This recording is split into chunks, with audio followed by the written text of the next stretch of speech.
interview အောင်ကျင်တဲ့တချေရဲ့ဘယ်လိုလုပ်ရမလဲကိုညီပြီးတော့ short လုပ်ပေးပါနော်နံပါတ်4တွေဘာနံပါတ်3ရမလဲစသဖြင့်တချို့ကလာမေးကြတယ်ဒါပေမဲ့အခုကတော့အလုပ်အပ်သွားတာပေါ့နော်ဒါပေမဲ့လူတွေက interview အောင်မြင်ဖို့အတွက်ကအခုတချေပြောမယ်အချက်4ချက်5ချက်ကိုကောင်းကောင်းသတိထားဖို့လိုအပ်တယ်ဒီအချက်5ချက်ပြီးမှလည်းပဲလူချင်းမင်းက interview မှာ100ပေါ့နော်အောင်မြင်နိုင်ပွဲရှိတယ်ပထမတစ်ချက်ကဘာလဲဆိုတော့လူချင်းမင်းကအဲ့ဒီကို interview သွားတယ်ကွာသူတို့လိုချင်တဲ့အရေးအချင်း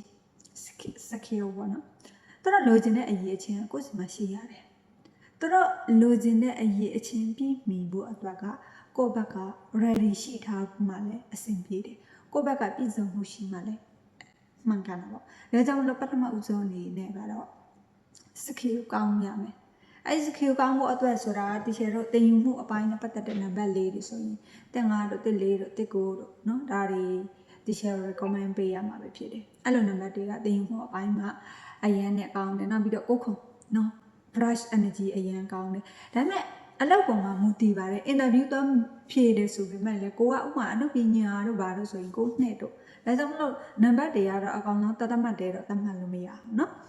လောက်တဲ့လုပ်ငန်းခွင်ပေါ်မှာမူတည်ပြီးတော့နံပါတ်4တွေပြောင်းလဲသွားတယ်ဒါနံပါတ်1အချက်နောက်နံပါတ်2အချက်ကလူချင်းမင်း emotion ကောင်းရတယ်ဒီခေတ်ဒီခါမှာ EQ IQ တို့ဆိုတာလေလူချင်းမင်းတို့သိထားပြီးသားပါ IQ ထက်အခုက EQ ကိုပို့ပြီးတော့ဦးစားပေးတယ်တော်တဲ့လူတွေအများကြီးရှိတယ်ဒါပေမဲ့လူမှုပေါင်းတဲ့ဆက်ဆံရေးမကောင်းဘူးဆိုရင် EQ မကောင်းဘူးဆိုရင်အဲ့လူကဘဝမှာမတွတ်တက်ဘူးမအောင်မြင်ဘူးလူပေါင်းတင်ဆက်ဆံရေးမကောင်းဘူးဆိုရင်လည်းသူကဘလို့မှတွတ်တက်မှာမဟုတ်ဘူးဒါကြောင့်မလို့အခုနောက်ပိုင်းဒီ interview ကိုလာပြီးတော့ဖြေတဲ့လူတွေကိုစစ်တဲ့အခါဒီ EQ အပိုင်းကိုအများကြီးထည့်သွင်းစဉ်းစားတယ်ပုံပုံပြောမှာကွာအခုဗလဲတချေဖတ်ရတဲ့စာအုပ်ဆိုရင်သူတို့ဂျိုရုလွတ်တယ်လေဂျိုရုလွတ်တယ်ဆိုတာဒါလူတိုင်းပေါ့နော်အဲ့ဒီသွားစစ်တဲ့လူကတော့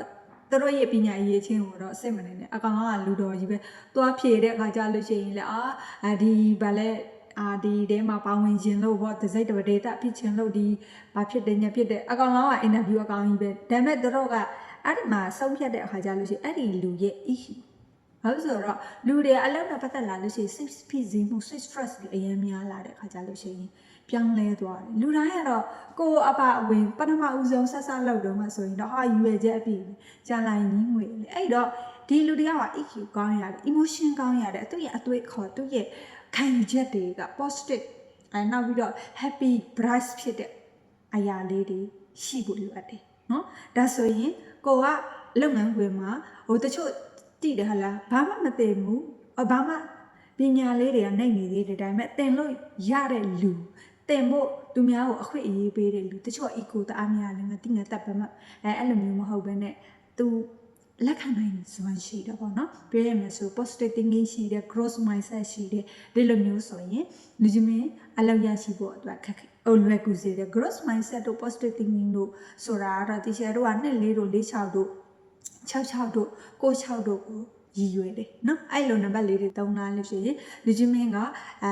ဖော်ယူမှုရှိတယ်ဥပမာ conscious ကဟုတ်တယ် growth thinking ရှိတယ်ဒါပေမဲ့ तू ကအလောက်ထိမပြော့ဘူးနည်းနည်းမျက်နှာကြောမှာတယ်အဲ့တော့တချို့တော့ကို6တို့ဘာတို့ကို recommend ပေးတာပေါ့နော်နောက်တစ်ခုကလေးကြတော့ဘာလဲဆိုတော့ကိုယ့်ရဲ့အပြောအကိုကတော့ဟုတ်တယ်ရည်ရွယ်ချက်ရှိတယ်ကိုယ့်ရဲ့အရေးအချင်းကလည်းတကယ်ကိုရှိပါတယ်ဒါပေမဲ့ကိုပြောတဲ့အရာကတစ်ဖက်လူယုံဖို့အတွက်ပေါ့နော်တစ်ဖက်လူရဲ့နားထဲမှာဟုတ်ပါတယ်ကိုပြောတဲ့စကားကမှန်ကန်ပါတယ်ဆိုတာဖြစ်ဖို့အတွက်ကကိုယ့်ရဲ့အပြောစကေးလေးရှိတယ်တချို့ကအပြောစကေးရှိတယ်အပြောစကေးကောင်းတယ်ဒါပေမဲ့ကိုတိုင်းကဥပမာကွာလက်ပိတ်တဲ့လူနှုတ်လက်ပိတ်တဲ့လူဆိုရင်ဘလောက်အပြောစကေးတွေလေ့ကျင့်ထားပါစေဘလောက်တင်တန်းလေးတွေပဲတတ်ထားပါစေဒါပေမဲ့တစ်ဖက်လူရဲ့နားထဲမှာကိုကလေးကြမှာအစင်မပြေဘူးဖြစ်တယ်ဆိုရင်လက်တာလည်းအစင်မပြေဘူးပေါ့နော်အဲ့တော့အပြောစကေးအပြောစွမ်းရည်ကောင်းမွန်လာဖို့အတွက်ကတော့တီချယ်တို့လေးတို့လေးနဲ့ကိုပဲပြန်ပြီးတော့ recommend ပြန်ပေးတယ်ပြီးတော့လေးကိုတို့နော်စသဖြင့်အပြော idea လေးတွေဗလဲနှစ်ကိုတို့ဒီလိုမျိုးလေးတွေတုံးထားလို့ရှိရင်အရန်နဲ့အဆင်ပြေမှုလေးတွေရရှိတယ်နောက်တစ်ခုကကြတော့ ကန်ကောင်းမှုလိုပါတယ်เนาะအင်တာဗျူးသွားတဲ့နေ့ကြလို့ရှိရင်ဗာလဲဟိုအင်ဂျီရဲ့ဘာအယောင်ဘယ်နှစ်နာရီအချိန်ထွက်ဘယ်မကြည့်ရညာမကြည့်ရအပေါ်မကြည့်ရဘာအဆောင်စသဖြင့်ဒါတွေလောက်ကြတာလားအဲ့ဒီမှာကန်ကောင်းနေဖို့လည်းလိုတယ်ကိုယ့်ရဲ့ဖုန်းနံပါတ်ထဲမှာကန်ပွင့်စေတယ်လူချစ်လူခင်ပေါ်တယ်အထက်လူကြီးမျက်နှာသာပေးတယ်အောက်လက်ငယ်သားမျက်နှာပန့်ဖို့ပန့်ဖို့မှုအကူညီရရှိတယ်เนาะပြီးတော့အဆက်ဆက်အရာရာနှက်ကောင်းနှက်မြတ်မဆတဲ့နံပါတ်လေးတွေသုံးထားလို့ရှိရင်သိကြတယ်လူကြီးမင်းအင်တာဗျူးမှာ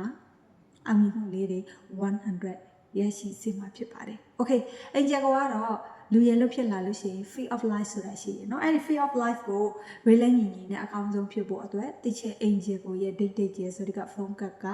ပံ့ပိုးပေးနိုင်တယ်တိကျအင်ဂျယ်ကိုကမြန်မာပြည်မှာဆိုရင်ပထမဦးဆုံးနံပါတ်ပညာရှင်နံပါတ်နဲ့ပတ်သက်လာလို့ရှိရင်ပညာရှင်ကြီးအင်ဂျယ်ကိုဖြစ်ပါတယ်